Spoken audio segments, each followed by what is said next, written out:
Shalom Bapak Ibu Saudara yang dikasihi Tuhan Yesus. Berjumpa kembali di dalam renungan pada hari ini. Bapak Ibu Saudara, hari ini kita berbicara tentang keluarga Allah. Dan tema besar dalam seminggu ini kita berbicara tentang dimuridkan di dalam komunitas. Kebenaran firman Tuhan terambil dari Efesus 2 ayat yang ke-19 sampai yang ke-20. Demikianlah kamu bukan lagi orang asing dan pendatang, melainkan kawan sewarga dari orang-orang kudus dan anggota-anggota keluarga Allah, yang dibangun di atas dasar para rasul dan para nabi dengan Kristus Yesus sebagai batu penjuru. Bapak Ibu Saudara, kita sebagai makhluk sosial, kita membutuhkan orang lain di dalam kehidupan kita. Kita tidak bisa sendiri, makanya terbentuk komunitas. Komunitas yang paling kecil itu adalah keluarga. Ada papa, mama, dan ada anak. Itu dipersatukan karena ada hubungan darah secara biologis, secara jasmani.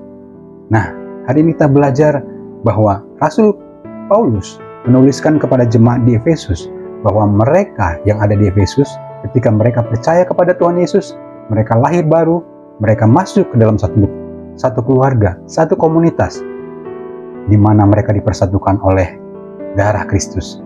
Sehingga Rasul Paulus berkata bahwa mereka bukan lagi pendatang, mereka bukan lagi orang asing, tetapi mereka adalah keluarga. Sama dengan kita Bapak Ibu Saudara, kita yang telah diselamatkan, kita masuk di dalam keluarga ilahi, kita masuk di dalam gereja, kita masuk di dalam satu komunitas kesan, kita masuk di dalam komunitas yang lain. Nah, di dalam komunitas inilah kita dibentuk, kita dimuridkan. Karena sama seperti pohon tidak akan dapat bertumbuh kalau dia tidak tertanam pada suatu tempat. Demikian juga hidup kita. Ketika kita terima Yesus, maka kita perlu tertanam di dalam komunitas untuk kita bisa bertumbuh di dalam kehidupan kita, untuk kita bisa dimuridkan oleh orang-orang yang lebih senior, orang-orang yang lebih dewasa rohaninya, yang akan memimpin, yang akan membimbing dan menuntun kita untuk mengalami hari-hari yang luar biasa di dalam Tuhan.